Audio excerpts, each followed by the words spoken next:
আমার ছোট্ট ছানারা, তোমরা বাসা থেকে কোথাও যেও না। আমি একটু বাইরে গিয়ে খাবার নিয়ে আসছি। তোমরা বাসায় থেকো, কোথাও যেও না। আচ্ছা মা, তুমি কোনো টেনশন করো না। আমরা এখন বড় হয়ে গেছি, আমরা বাসায় এখন একাই থাকতে পারবো। মা, বোন তো ঠিকই বলেছে, আমরা এখন বড় হয়েছি, আমরা এখন বাসায় একাই থাকতে পারবো।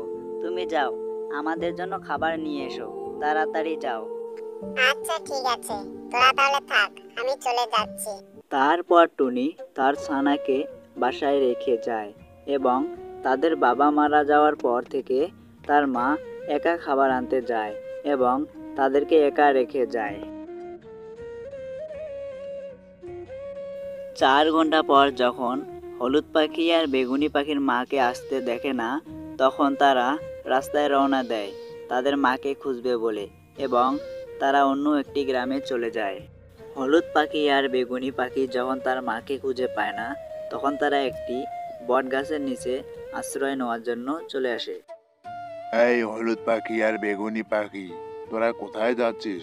তোদের মা তো এক্ষুনি বাসায় গেল, তোরা এখানে কেন এসেছিস? আমরা দুই ভাই বোন পথ হারিয়ে ফেলেছি, আমরা বাসায় যেতে পারছি না। আপনি একটু আমাদেরকে এগিয়ে দিন না।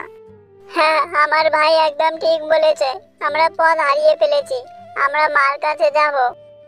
তারপর সবুজ টিয়া পাখি টুনির ছানার কথা মতো তাদের বাসায় তাদেরকে নিয়ে যায়। টুনি যখন বাসায় আসলো, তখন তার ছানাকে দেখতে না পেয়ে সে অনেকটা অস্থির হয়ে গিয়েছিল।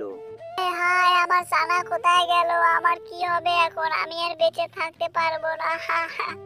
তখনই ওখানে টুনির ছানা টুনির কাছে চলে আসে। এ কি মা, তোরা কোথায় গিয়েছিলি? তোদের জন্য আমি কত কান্না করলাম, তোরা এইভাবে কেন আমাকে না বলে বাইরে গিয়েছিলি? মা, মা, তুমি কোথায় গিয়েছিলে? তোমাকে না খুঁজে পেয়ে আমরা বাইরে চলে গিয়েছিলাম।